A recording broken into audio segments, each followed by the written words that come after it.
اعوذ باللہ من الشیطان الرجیم بسم اللہ الرحمن الرحیم السلام علیکم ورحمۃ اللہ وبرکاتہ۔ آج جو ہے مجھے وہ ایک واقعہ یاد آ گیا۔ جناب ثاقب نثار صاحب چیف جسٹس تھے اور یہ بات جو ہے یہ ڈاکٹر سعید صاحب نے ایک سے زائد مرتبہ ٹی وی پروگراموں کے اندر، مین سٹریم کے میڈیا کے اوپر اور ولاگرز کے اوپر، یوٹیوبرز کے ساتھ گفتگو کرتے ہوئے، مطلب پاکستان کے جتنے بھی معروف اینٹی عمران یوٹیوبرز ہیں ان کے ہاں یہ بات جا کے انہوں نے ڈاکٹر سعید صاحب نے کہی۔ ڈاکٹر سعید صاحب امریکہ کے اندر سیٹل تھے اور وہ ہر سال جو ہے وہ وہاں سے ڈونیشن اکٹھی کر کے اور اپنے پاس سے پیسے ڈال کے، وہ اور ان کی بیگم بھی ڈاکٹر ہیں، وہ پاکستان آتے اور الشفا ہاسپٹل کے اندر جگر کی پیوند کاری کا جو آپریشن کرتے، جو کہ ان مہینوں کے دوران ان کی انتظامیہ نے مریض اکٹھے کیے ہوتے اور یہ وہ مریض ہوتے تھے جن کے پاس اس علاج کے، مہنگے علاج کے لیے پیسے نہیں ہوتے تھے، تو وہ ڈونیشن بھی لے کے آتے تھے۔ ہاسپٹل ان کو پریمیزز فراہم کرتا تھا جس کا ہاسپٹل ان سے چارج کرتا تھا، تو وہاں پہ آ کے وہ جتنے بھی لوگ ہوتے 50 60 100 ان کے آپریشن کرتے اور 15 دن کی وہ چھٹی پہ آتے، تو اور وہ میاں بیوی یہ کام کر کے ان 15 دن کے اندر واپس چلے جاتے۔ یہ کافی عرصے سے انہوں نے یہ کام شروع کر رکھا تھا۔ پھر شہباز شریف صاحب کی ان پہ نظر پڑ گئی، انہوں نے کہا اگر ہم آپ کو اس ایک بہت بڑا ہاسپٹل بنا دیں، تو ڈاکٹر صاحب نے کہا کہ میں نے زندگی میں جو کچھ کمانا تھا کما لیا، میرا اپنا جہاز ہے تو میں وہاں سے آ کے تو یہ اپنی زندگی اس کے لیے وقف کر دوں گا، آپ کو ایک سینٹر آف ایکسیلنس بنا دوں گا جہاں سے جگر کی پیوند کاری کرنے کے جو ڈاکٹرز ہوں گے وہ بھی کوالیفائی ہو کے باہر نکلیں گے۔ اچھا، یہ بات ذہن میں رہے کہ گمبٹ کے اندر اور سندھ کے دوسرے جگہوں کے اوپر جہاں پہ جگر کی پیوند کاری کا مراکز کھولے گئے، وہ مراکز پہلے فلاپ ہو گئے 2-3 سال تک، کیونکہ وہاں پہ کیجویلٹیز جو تھیں وہ 98% تھیں، نعوذ باللہ، مطلب اللہ معاف کرے، تو وہ ناکام ہونا ہی تھا نا جی۔ پھر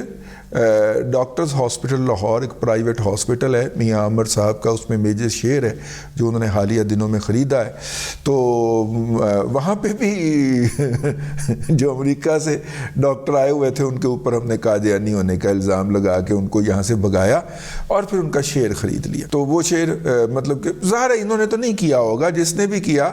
پر نتیجہ اس کا یہی نکلا کہ انہوں نے اپنا شیئر بیچا، میاں عامر صاحب نے خرید لیا، وہ major shareholder, one of the major shareholders ہیں، اور اس ہاسپٹل میں کام کرنے والے ڈاکٹرز جو تھے وہ پھر گمبٹ گئے، اور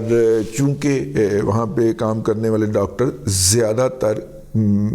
مطلب کمپیٹنٹ ہی ہوتے ہیں، تو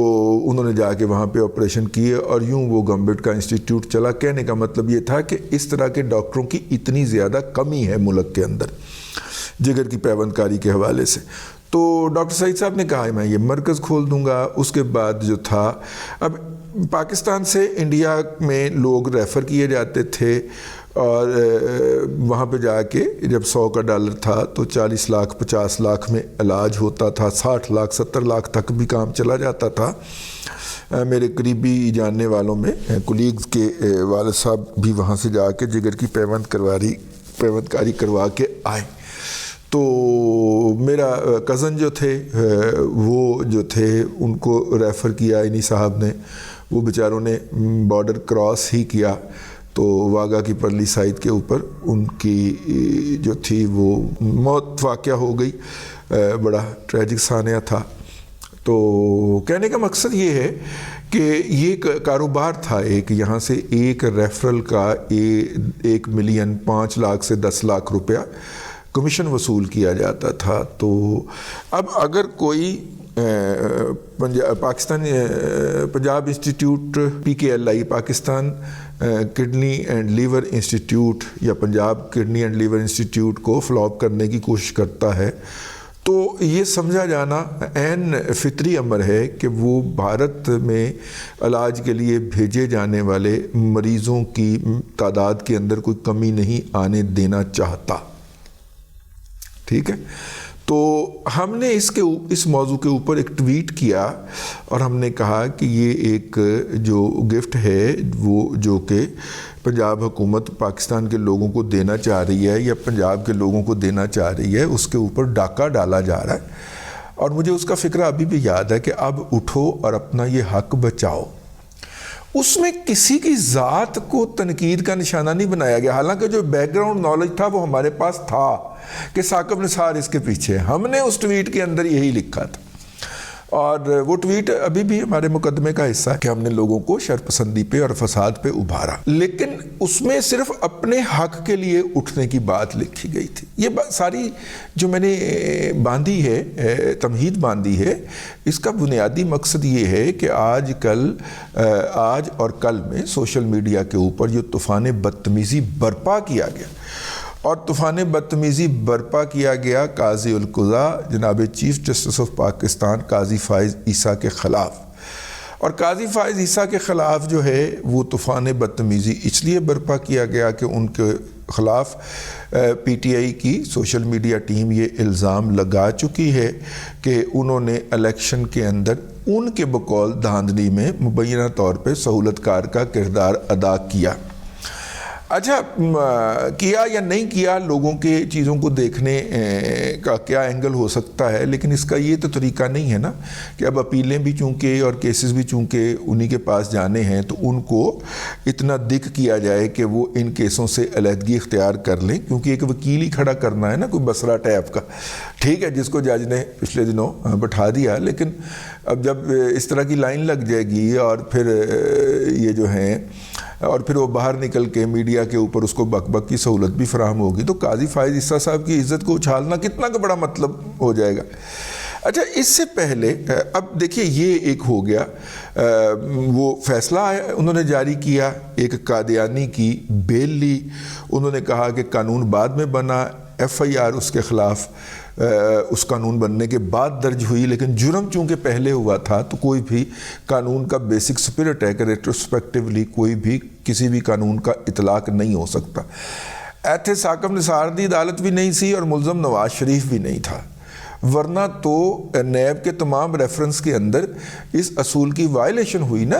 کہ جرم جناب ہوا اور اس کے اوپر قانون جو ہے وہ 1993 کا 94 کا لگا کے تو نواز شریف کو رگڑ دیا جائے یا شہباز شریف کو جیل میں ٹاک دیا جائے یا حمزہ شہباز کو کار میں نظر بند کر دیا جائے، مطلب جتنے بھی نیب کے قابو آئے، یہ تو میں نے سمبولیکلی کہا ہے نا، لیکن جتنے بھی نیب کے قابو آئے تو نیب کا تو بیسک سپرٹ یہی ہوتا تھا کہ بس کیا تھا نا جرم، ٹھیک ہے، انہوں نے واس نہیں چلتا سی میاں شریف نو قبراں چوں کڈ کے لے آندے کہ 1978 میں جو انہوں نے جناب گلف سٹیل مل لگائی تھی اس کے لیے پیسہ کہاں سے آیا تھا، اور ادھر ریکارڈ لے کے آؤ۔ اپنی وری عمران احمد خان نیازی کو 1997 میں بند ہو جانے والے بینک کے ڈائریکٹر کے پتر کے لیٹر کے اوپر صادق اور امین قرار دے دیا تھا اس کلموں ثاقب نثار نے،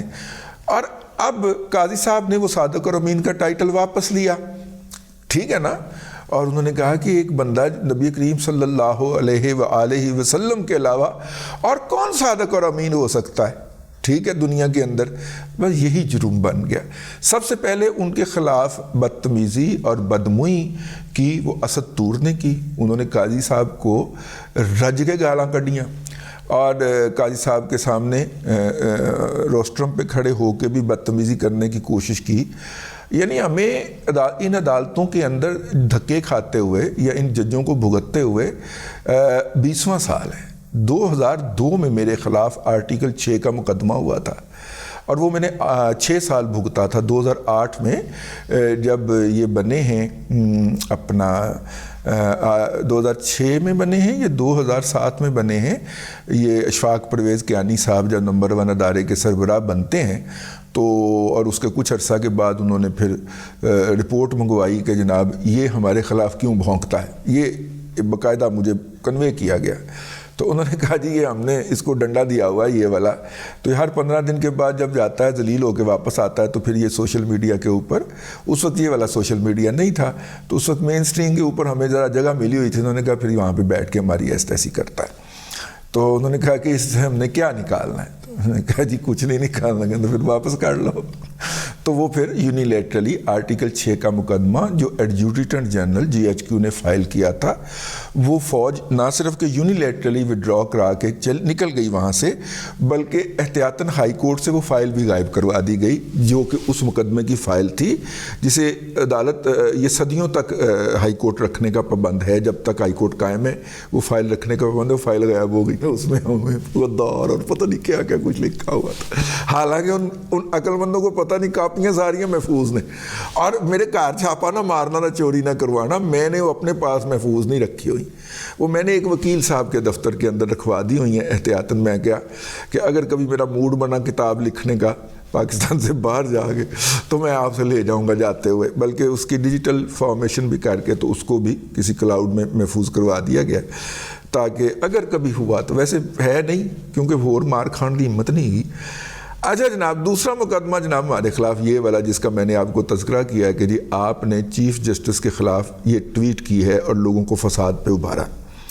میں نے کہا جی میں نے تو چیف جسٹس کے خلاف ٹویٹ نہیں کی، تو فساد پہ بھی نہیں ابھارا، میں نے تو لوگوں کو کہا کہ اپنے حق کے لیے نکلو گا، تو یہ فساد ہوتا ہے۔ وہ ڈپٹی ڈائریکٹر 2 جنے میرے دوالے ہو گئے اور انہوں نے کہا کہ جی معافی مانگ اور اس ٹویٹ کو ڈیلیٹ کر، اور جناب وہ ٹویٹ کر کے میں کہا جی کر دیں نہیں، ٹھیک ہے۔ ہم نے وہ ٹویٹ ڈیلیٹ کی اور وہاں سے ہماری جان خلاصی ہو گئی۔ یہ اس دفعہ کی بات نہیں ہے جب ہم دوبارہ انہوں نے اٹھایا، حالانکہ دوبارہ بھی اسی طرح نوٹس بھیج کے بھجواتے، ہم حاضر ہو جاتے۔ انہوں نے زیادہ مناسب سمجھا کہ اس کو گھسیٹتے ہوئے لے کے جائیں، چلیں جی کوئی بات نہیں، اس کی پیٹ میں ٹانگیں بھی لتاں بھی ماریے۔ لیکن جو زبان ہمارے بعض ولاگر اور یوٹیوبر اس وقت سٹنگ چیف جسٹس کے خلاف استعمال کر رہے ہیں، مجھے بڑی حیرت ہوتی ہے کہ اس کے اوپر نہ FIA بولتی ہے، نہ ملک کے وقار کو کوئی خطرہ ہوتا ہے۔ چلیں وقار والے جو ہیں ہمارے مقتدرہ جو ہے وہ تو اس بات پہ خوش ہوتی ہوگی نا کہ چیف جسٹس جو ہے اس کی چنگی بزتی ہو رہی ہے، ٹھیک ہے، اے پٹو دا کیس کھول کے بیٹھا ہے، ایسی تیسی کرو، چلو ان کی تو سمجھ آتی ہے۔ لیکن مجھے اس بات کی سمجھ نہیں آتی کہ جو عدلیہ ہے وہ انہی یوٹیوبرز کے خلاف FIA کا کوئی نوٹس جاری ہوتا ہے تو اس نوٹس کو معطل کر دیتی ہے اور ان کو ریلیف فراہم کر دیتی ہے۔ کسی بھی جرنلسٹک معیار کے مطابق جو سابقے اور لاحقے مختلف یوٹیوبر، میں اسد کا تو ویسے نام لے گیا ہوں، لیکن وہ استعمال کرتے ہیں موجودہ چیف جسٹس کے لیے، مثلا صدیق جان بھی جو استعمال کرتے ہیں، تو وہ قابل برداشت نہیں ہونے چاہیے۔ وہ ساڑی واری تے قانون ہور سی، اینا واری قانون ہور ہے، ٹھیک ہے۔ میں تو یہ پوچھنے کی جسارت کر رہا ہوں، میں نہیں کہہ رہا انہوں نے پڑھ لو، نوٹس جاری کر دیتا ہے، اور نوٹس جاری کرتے ہوئے بھی FIA نے شدید قسم کی جو ہے وہ بدنیتی کی ہے۔ میں وہ بدنیتی آپ کے سامنے بے نقاب کرنا چاہ رہا ہوں۔ ایک پرانے کیس کے اندر عمران ریاض خان صاحب کو طلب فرمایا گیا ہے۔ ظاہر ہے اس کیس کے اندر جو ہے یا تو اسلام آباد ہائی کورٹ سٹے دے دے گا کہ نوٹس نہیں جاری ہو سکتا، ورنہ پشاور ہائی کورٹ تو ہے ہی ہے نا جی، ٹھیک ہے، خوجہ تھوک کے مول پہ بیچے گا، کلین بھی تھوک دے مول نل بیچ دینے تے انصاف بھی الحمدللہ پشاور ہائی کورٹ میں تھوک کے مول سے بیچے گا، 30,000 کا کہہ کے 300 کا کلین دے کے جائے گا، وہ والا جو ہے وہ والا انصاف وہاں سے مل جائے گا، یہ نوٹس سسپینڈ ہو جائے گا، اور نہ ہوا تو پھر قاضی صاحب خود ہی ماشاءاللہ عدالت لگا لیں گے اور یہ نوٹس سسپینڈ کر دیں گے۔ لیکن میں پوچھنا یہ چاہ رہا ہوں کہ اس وقت عمران ریاض خان کو ایک ایسے مقدمے میں طلب کیا ہے جو پہلے سے چل رہا ہے، اس کا مطلب ہے کہ جو اس نے ختم نبوت کے حوالے سے قاضی صاحب کی زندگی کو خطرے میں ڈالا ہے اور بعد میں اپنا یوٹیوب کا پروگرام بھی اور ٹویٹس بھی ڈیلیٹ کر دی ہیں، یا صدیق جان نے جو فساد انگیزی کی ہے اور جس طرح اس نے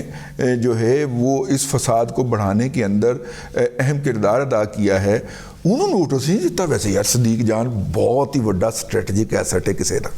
ٹھیک ہے۔ میں نے ابھی اپنے ایک دوست سے کہا کہتا نہیں یار، میں کیا یار اندازہ کر، عمران ریاض کو نوٹس ہو گیا ہے، اسد تور کو نوٹس ہو گیا، صدیق جان جو پھپے کوٹڑی ان سب کی ماں ہے اس کو نوٹس نہیں ہوا۔ سٹرونگ آدمی ہے بھائی، بڑے لنکس ہیں اس کے اسٹیبلشمنٹ کے اندر، ادارے کے اندر، ایک ادارے کے دفتر سے تو وہ آپ پارا میں باہر نکل کے کہتا ویکھیا پھر پڑھا دیاں طاقتاں، کم از کم ہمیں یہی بتایا گیا ہے، ٹھیک ہے. اب میرا مطلب ہے کہ آپ لاکھ ہمیں کہتے رہے کہ نہیں یار اس کا کوئی ایسا ویسا تعلق نہیں ہے، لیکن اس کا نام نہ آنا، کیونکہ بیسک انسٹیگیٹر تو وہ تھا. تو اس سے پتہ چلتا ہے کہ اداروں کے اندر جو کمزوریاں ہیں، کچھ لوگ کہتے ہیں نااہلیاں ہیں، کچھ لوگ کہتے ہیں کمزوریاں ہیں، وہ ہیں ان باتوں کا سبب. یہی وجہ ہوتی ہے کہ جب رانا ثناء اللہ پی ٹی آئی کو اور اس کے دھرنوں کو لمحہ پا لیتا ہے تو جنرل قمر جاوید باجوہ لٹیر جو ہے وہ اس سے ملنے کے لیے پہنچ جاتا ہے. یہ ہیں کمزوریاں. اور جنرل قمر جاوید باجوہ اس وقت تقریباً ہاؤس اریسٹ ہے اور فیض حمید پہلا پاندہ پھیر رہے. یہ ہے نتیجہ جو اس کا ہوتا ہے. لیکن ہمیں اس نتیجے سے کیا، ملک کا، قوم کا، معیشت کا، لوگوں کا جو رگڑا نکلنا ہوتا ہے وہ نکل گیا ہوتا ہے. بس یہ کچھ باتیں تھیں، میں نے کہا کہ دل کے پھپھولے پھوڑے جائیں اور آپ کی خدمت میں عرض کیا جائے کہ یار سب کے لیے پیرامیٹر ایک رکھیں، ٹھیک ہے، ہاں سب کے لیے پیرامیٹر ایک رکھیں، ورنہ پھر یہ ایک تماشا لگا ہوا ہے. آپ نوٹس جاری کروائیں گے، غلط کیسز میں نوٹس جاری کروائے ہیں، وہ نوٹس عدالت اٹھا کے پھینک دے گی اور یوں آپ بھی سرخرو ہو گئے اور وہ بھی مزید ہیرو بن گئے، ان کو اور ان میں ہوا بھرتے جائیں، ان کو لارجر دین لائف بنا دیں. اب تک کے لیے اتنا ہی. اگلے ولاگ کے اندر پھر حاضری ہوگی. اللہ تبارک و تعالیٰ آپ کو آسانیاں عطا کرے اور آسانیاں خلق خدا میں تقسیم کرنے کی توفیق عطا کرے.